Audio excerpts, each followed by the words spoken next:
जय श्री राम दोस्तों। आज की कहानी है गरीब भक्त पर कैसे हुई माँ दुर्गा की कृपा। एक गांव में पंडित दीनानाथ रहा करते थे। उनके परिवार में उनकी पत्नी जानकी और 11 वर्षीय पुत्र ऋषभ था। दीनानाथ जी का पूरा परिवार और वह स्वयं भी माँ दुर्गा के बहुत बड़े भक्त थे, मगर उनकी आर्थिक स्थिति इतनी खराब थी कि एक दिन पंडित दीनानाथ मंदिर से घर आ रहे थे। तभी गांव के मुखिया, जो कि क्रूर एवं बुरे स्वभाव का व्यक्ति था, उनका रास्ता रोककर खड़ा हो गया और कहने लगा, क्या हाल चाल है पंडित जी, सब कुशल मंगल तो है। तभी पंडित जी ने कहा, सब दुर्गा मैया की कृपा है मुखिया जी, और बताइए आपका क्या हाल चाल है। मुखिया जी ने कहा, तुम और तुम्हारा परिवार काफ़ी वर्षों से दुर्गा जी की भक्ति कर रहे हो, अभी तक तुम्हें दुर्गा मैया की कृपा नहीं मिली। फिर पंडित जी कहते हैं, मुखिया जी यह तो अपने देखने का नज़रिया है। फिर मुखिया जी कहते हैं, कितनी बार कहा है तुमको पंडित जी कि माता की भक्ति में कुछ नहीं रखा, लेकिन तुम हो कि मेरी बात मानते ही नहीं हो। दीनानाथ जी कहते हैं, ये कैसी बातें कर रहे हो आप मुखिया जी, आप तो बिल्कुल नास्तिक जैसी बातें कर रहे हो। तभी मुखिया जी मुस्कुराते हुए बोले, क्या पंडित जी आप भी कैसी बातें कर रहे हो, आज का ज़माना नास्तिकों का ही है। तुम मुझे एक बात बताओ पंडित जी, तुम्हारे परिवार में 2 दिनों से भोजन नहीं बना, तुम्हारी पत्नी और बेटा 2 दिन से भूखे हैं, तो क्या दुर्गा माता ने तुम्हारी सहायता की? नहीं ना। इस पर पंडित जी बोले, लेकिन मुझे पूर्ण विश्वास है कि दुर्गा माता एक ना एक दिन मेरे परिवार की सहायता ज़रूर करेंगी। वह अपने हर भक्त की सहायता ज़रूर करती हैं। फिर मुखिया जी कहते हैं, जिस तरह तुम्हारे हालत चल रहे हैं इस तरीके से तो तुम्हारा विश्वास मुझे खोखला नज़र आता है। मुखिया जी की बात सुनकर पंडित जी ने कहा, मेरा विश्वास खोखला है या ठोस, इस बात को तो माँ दुर्गा ही जानती हैं। फिर मुखिया जी कहते हैं, देखो पंडित जी मेरी बात लो, मान लो, तुम्हारी सहायता मैं अभी भी कर सकता हूँ। अगर तुम चाहो तो मंदिर में दुर्गा माता की प्रतिमा लगी हुई है, उस प्रतिमा के मुकुट में एक कीमती हीरा जड़ा हुआ है, जिसकी कीमत बाजार में लाखों रुपए की है। तुम उस हीरे को निकाल कर मुझको दे दो, मैं तुम्हें उसकी अच्छी खासी कीमत देने के लिए तैयार हूँ। फिर पंडित जी कहते हैं, क्या तुम्हें यह बात कहते हुए ज़रा भी शर्म नहीं आती? मुखिया तुम इस गांव के मुखिया हो, लोग तुम्हारा कितना आदर और सम्मान करते हैं, तुम पर आंख बंद कर विश्वास करते हैं। अगर उन्हें पता चलेगा कि तुम मुझसे चोरी करने के लिए बोल रहे हो, वह भी भगवान के मंदिर में। पंडित जी की बात सुनकर मुखिया बोला, पंडित जी मुझे इन लोगों की बातों का कोई फर्क नहीं पड़ता, मुझे सिर्फ धन दौलत से ही मतलब है। बोलो तुम मेरा साथ दोगे या नहीं? तो पंडित जी कहते हैं, ऐसी नीच हरकत में मैं आपका साथ किसी भी कीमत पर नहीं दे सकता मुखिया जी। मुखिया ने कहा, सोच लो पंडित जी, और बाद में पछताओगे। फिर कुछ ही दिनों में नवरात्रि का त्यौहार भी आने वाला है, उसमें माता को हलवे चने का भोग चढ़ता है और तुम हर वर्ष मंदिर में हलवा चना चढ़ाते हो, और मैं तुम्हारी ऐसी हालत कर दूंगा कि तुम्हारे पास हलवा चना बनाने के लिए भी धन नहीं रहेगा।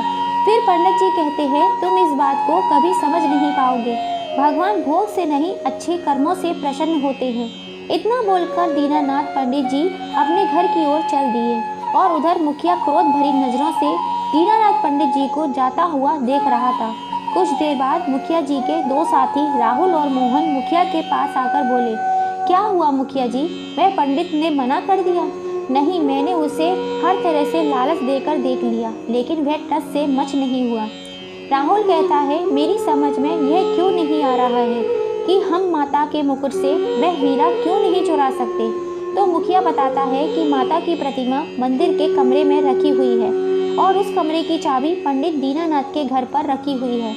अगर उस कमरे का ताला तोड़कर हम दोनों ने चोरी का प्रयास भी किया तो यह दीनानाथ गांव के लोगों के सामने हमारी पोल पट्टी खोल देगा, और वह आस्था का मामला है, गांव वाले लाठी डंडों से मार मार कर सबकी जान ले लेंगे। फिर मोहन कहता है, तो क्या हम लोग हाथ पर हाथ रख कर बैठे रहेंगे? बड़ी मुश्किलों से तो एक विदेश का व्यापारी आपके पास लेकर आया था। उसकी बात पर मुखिया ने कहा, चिंता मत करो रोहन, मेरे दिमाग में कुछ है, नवरात्रि को कुछ ही दिन बाकी रह गए हैं। तो राहुल पूछता है, आप ऐसा क्या करेंगे? मुखिया ने कहा, इस पंडित की भक्ति को मैं इसके दिल से ही समाप्त कर दूंगा, देखता हूँ दुर्गा माता इसकी मदद करती है या नहीं। इधर पंडित दीनानाथ जी अपने घर में आ गए। उन्होंने देखा कि उनकी पत्नी और उनके पुत्र माता जी की मूर्ति के सामने भक्ति में लीन थे। यह देखकर दीनानाथ जी की आंखों में आंसू आ जाते हैं। जानकी उनके पास जाकर बोली, क्या बात है जी, आज आप कुछ परेशान से लग रहे हो। मैंने इससे पहले आपकी आंखों में आंसू कभी नहीं देखे।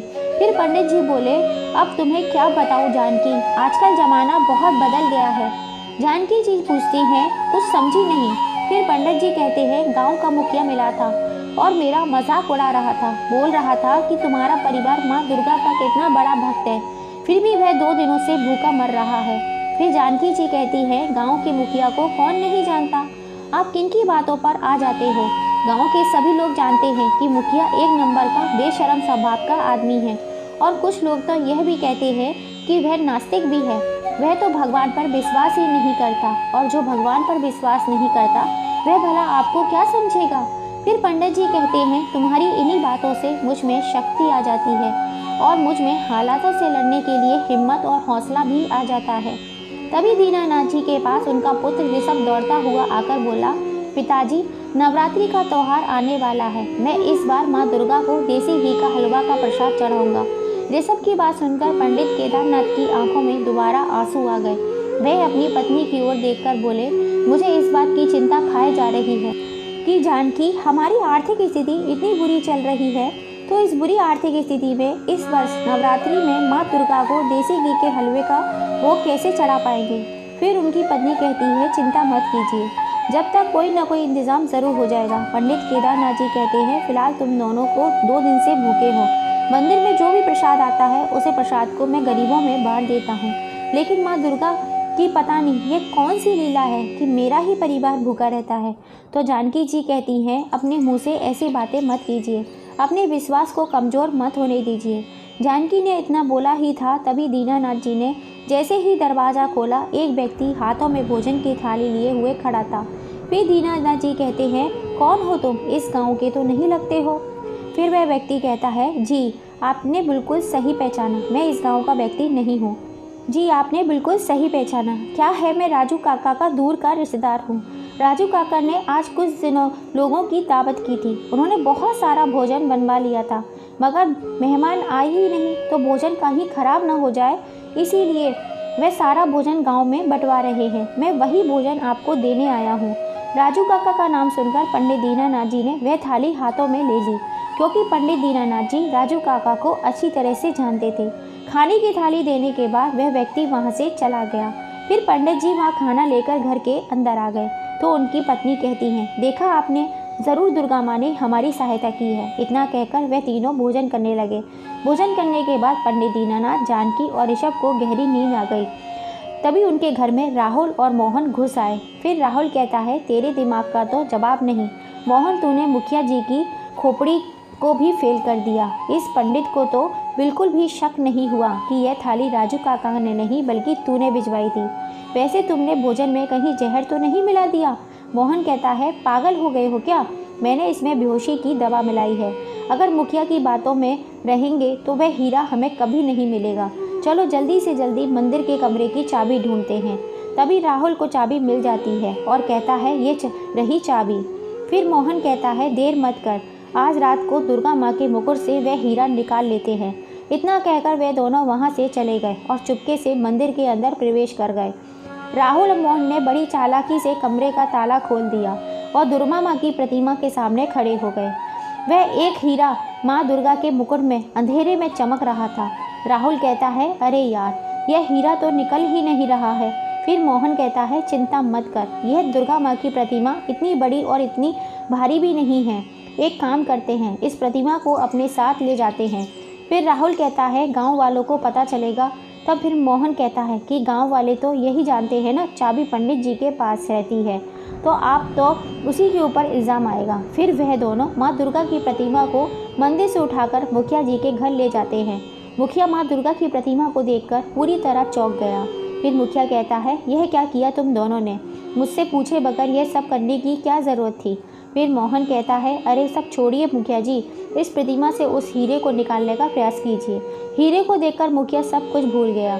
वह तीनों हीरे को निकालने का प्रयास करने लगे और प्रयास करते करते वे तीनों कब गहरी नींद में सो गए उन्हें पता ही नहीं चला। अगली सुबह जब उनकी आंख खुली तो देखा वहाँ माँ दुर्गा की प्रतिमा गायब थी। जैसे ही मुखिया की आंख खुली उसने देखा माँ दुर्गा की प्रतिमा कहीं चली गई। तो उसने मोहन और राहुल से पूछा, उन्हें तुम्हें पता है माँ दुर्गा की प्रतिमा कहाँ गई? वे दोनों कहने लगे, मुझे तो यह सब कुछ समझ में नहीं आ रहा कि हम तीनों गहरी नींद में कैसे सो गए।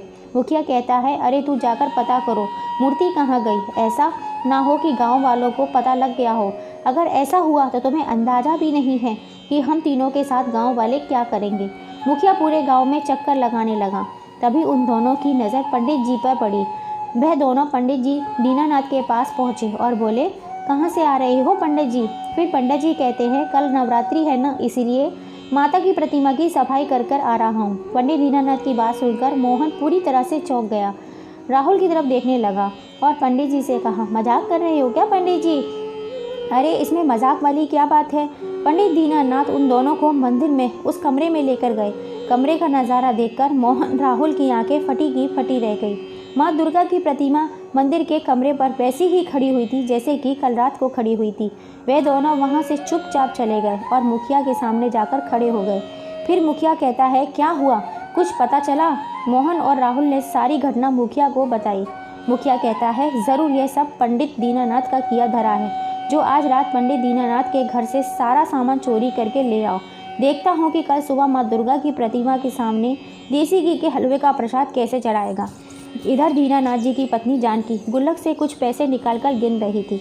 तभी ऋषभ दौड़ता हुआ आया जानकी के पास आकर बोला, अरे माँ, यह पैसे अपनी गुल्लक में छुपा रखे थे। फिर ऋषभ की माँ कहती है, नहीं बेटा, कल नवरात्रि है ना, और तुम्हारे पिताजी माँ दुर्गा की हर साल देसी घी से बने हलवे का प्रसाद चढ़ाते हैं।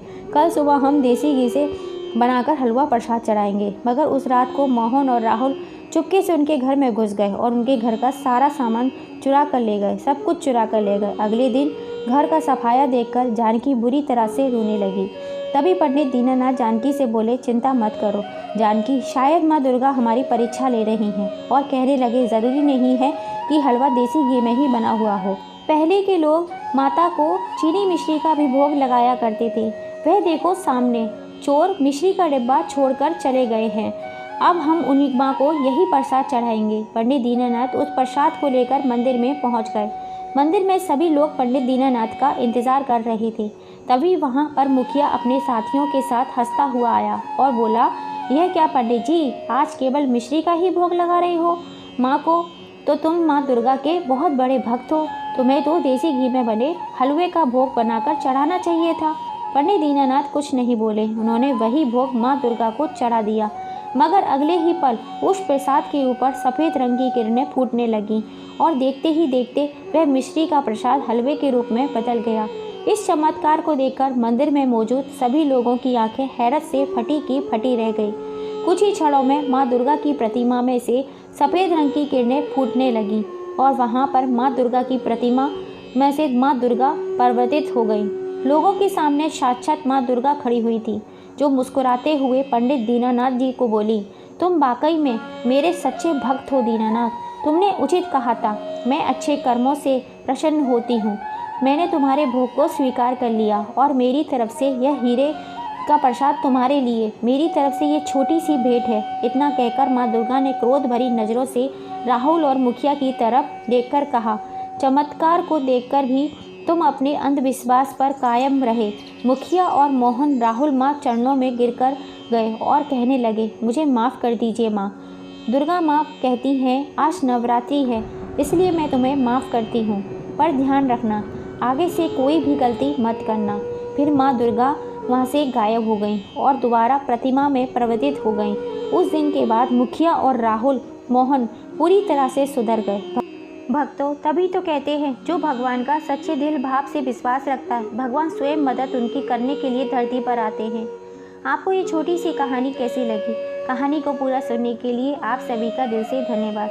कहानी पसंद आई हो तो लाइक शेयर सब्सक्राइब जरूर कीजिएगा और पास में लगी घंटी को दबाना बिल्कुल भी मत भूलिएगा, जिससे हम जब भी नई कई कहानी डालें उसका नोटिफिकेशन आपको मिल सके। जय श्री राम।